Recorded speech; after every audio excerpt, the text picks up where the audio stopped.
What's up everyone?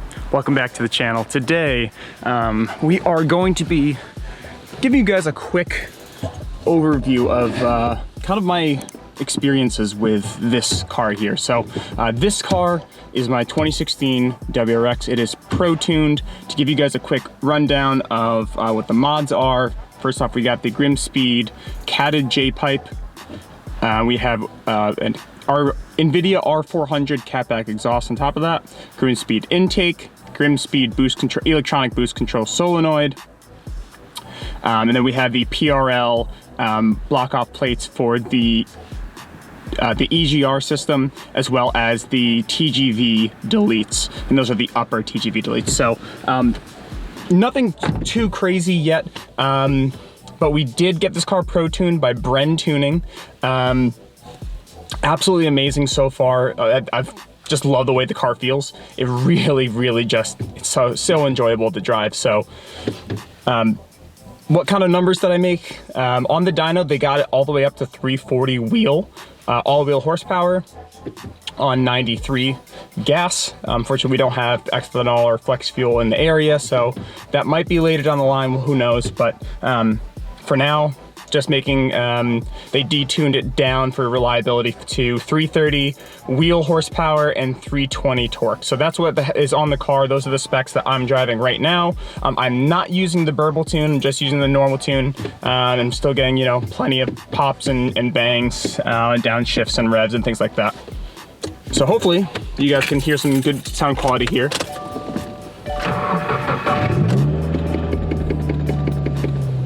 It really sounds good. It really does.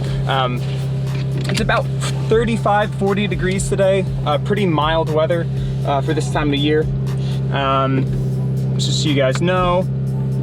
So I have my Cobb export up here that I'm gonna be telling you guys what I'm looking at, what I'm looking for. Since I've had this tune on the car, I have not had a single dam drop. I've had 1.0 dam the entire time. And part of the ProTune, the best part of it, yes, you're getting more power. But for me personally, it's really the reliability aspect is just as important as having more power on the car. So let's do a little bit of driving here and just talk a little bit more. Also, new lens. This is the Sigma 16mm 1.8 aperture. Sorry, 1.4 aperture. So it's a prime lens. Made just for this mirrorless Canon, so it's the M50. So let me know down below. Can you guys tell the difference between some of my old videos and some of the new ones with the quality on this lens? Because if it's good, we're gonna get Kyle one too. So yeah, let me know down below. All right. So now that I'm driving on some long back roads here, unfortunately there's a lot of traffic, but I'm waiting for the car to come up to temperature anyways. Real quick tip for any of you guys who are WRX owners, if you set your multimeter, the little the 3-element screen right in your top dash here, if you set it to that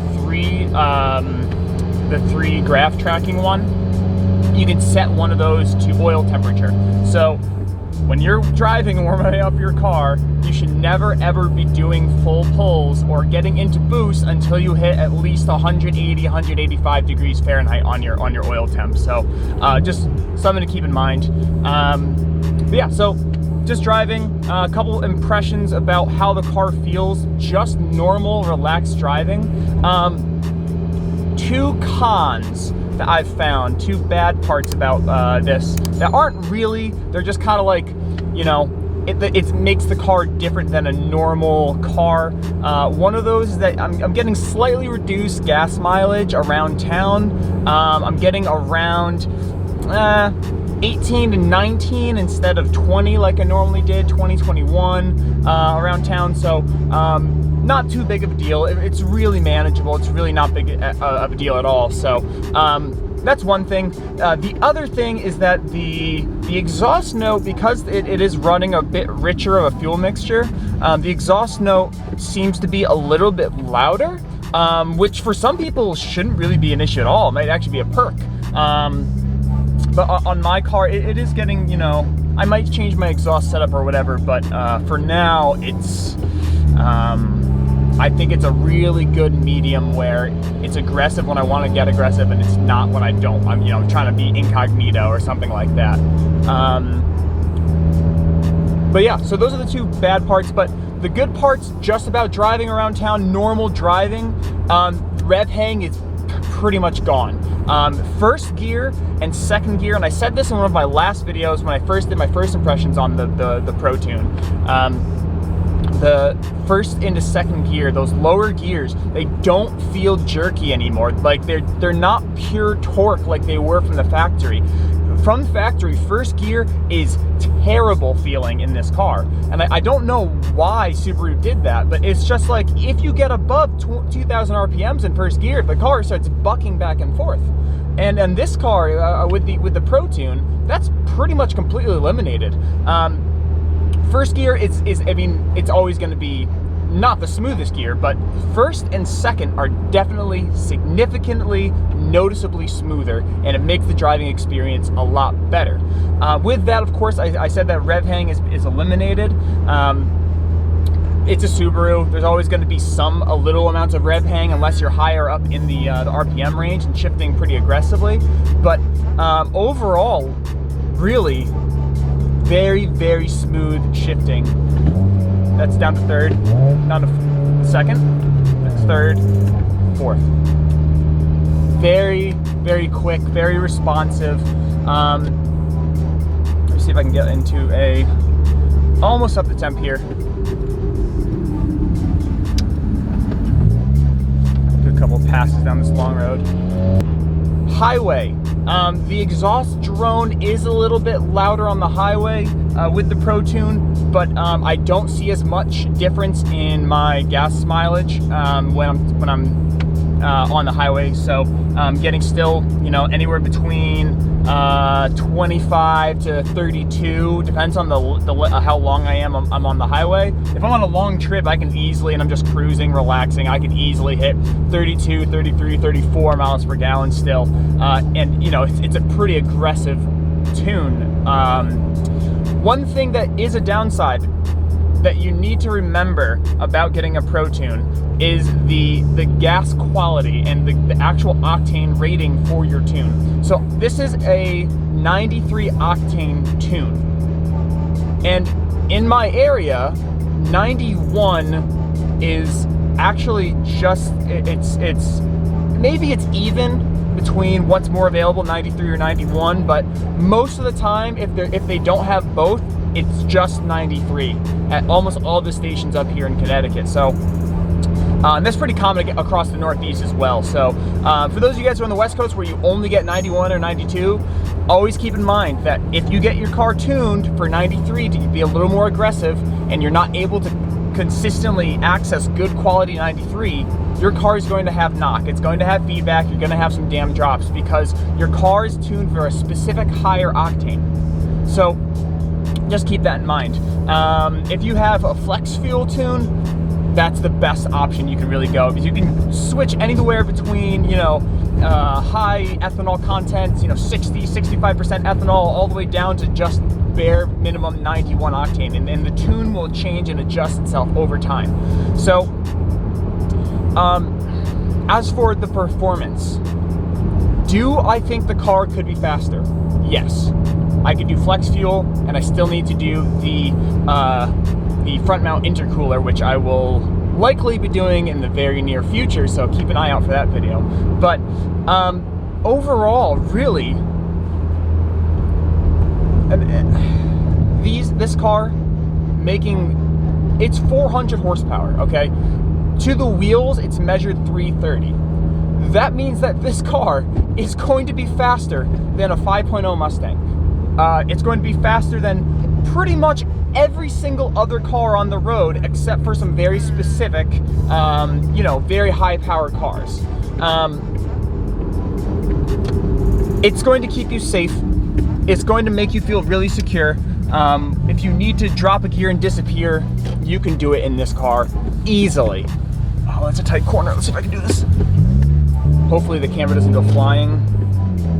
Here's nice little second gear pull.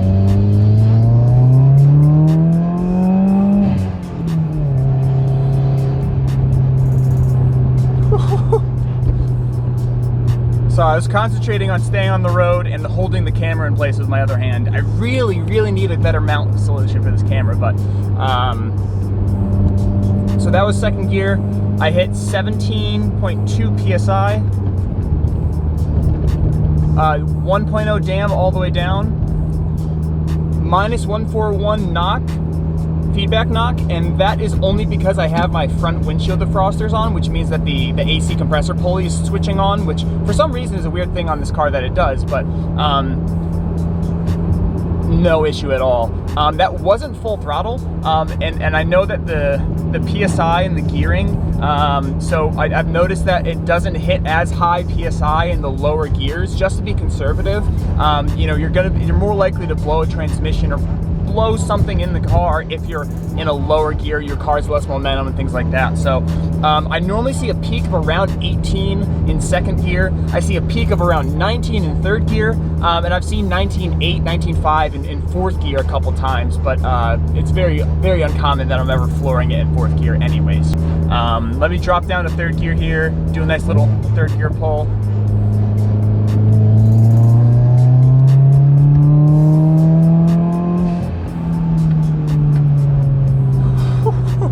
Oh my goodness, she feels so good, honestly.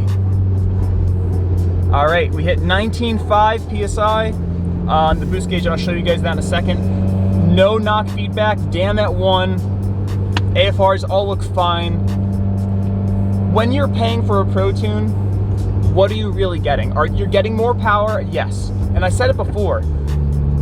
The reliability that comes from this tune and the peace of mind that you know that a professional that knows way more than you about cars went in and by hand dyno-tuned your car to the exact specifications that are best for your fueling system, your exact transmission, your exact drivetrain, your exact modifications that you've done, the exact state of the engine for your car. And that's why a ProTune is always going to be more reliable and better than an OTS tune, than the stock tune, and than the an e-tune debatably, I mean, if it's from the right person. But when you're able to get your car up on a dyno and that professional hands-on in the driver's seat on your car, they're going to do miraculous things. And Bren Tuning is the absolute legend up here for Subarus, for Audis, for a bunch of German spec cars, BMWs. They tune McLarens.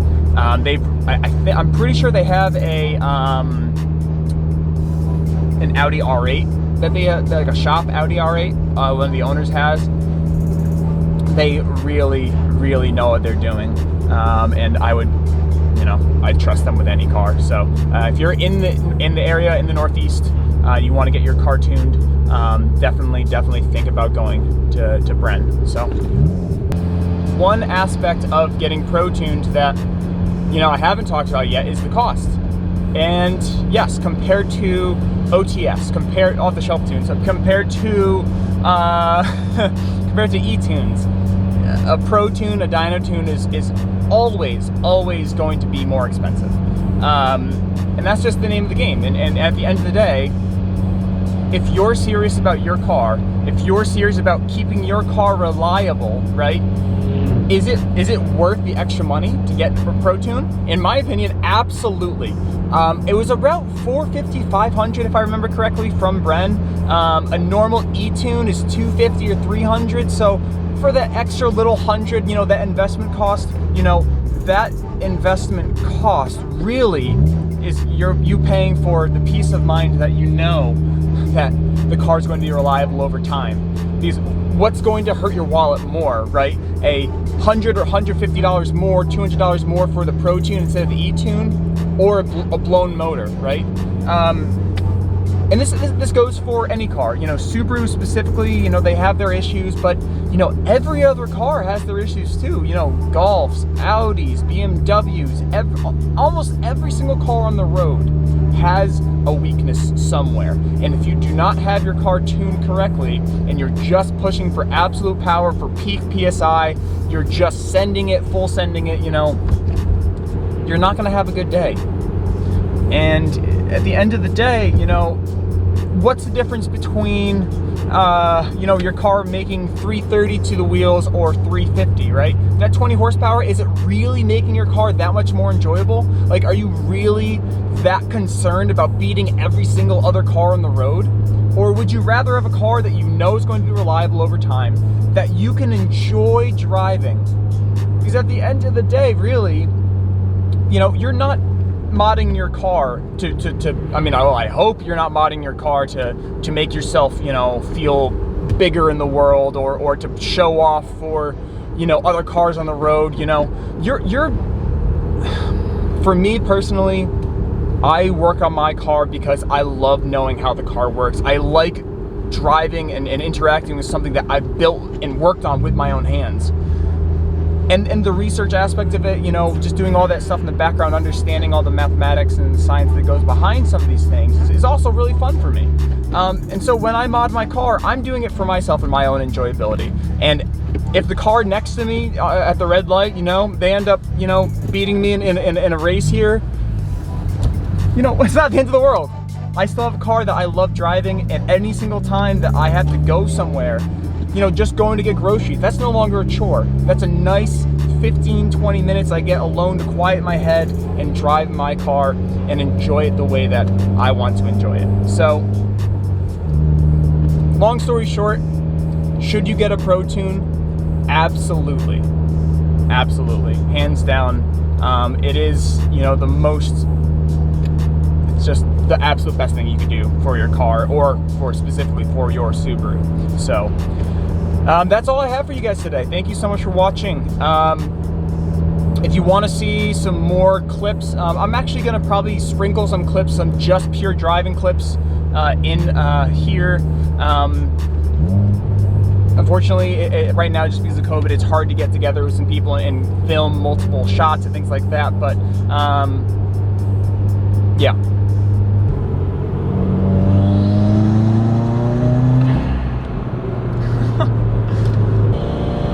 See if I can get a decent one in.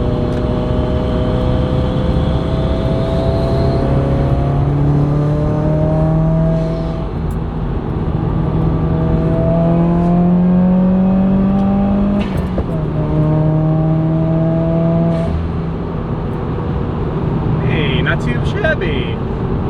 Lots of traffic, unfortunately, but hopefully you guys heard some of those pops in the background in between the third to fourth shift. Do a quick second into third here.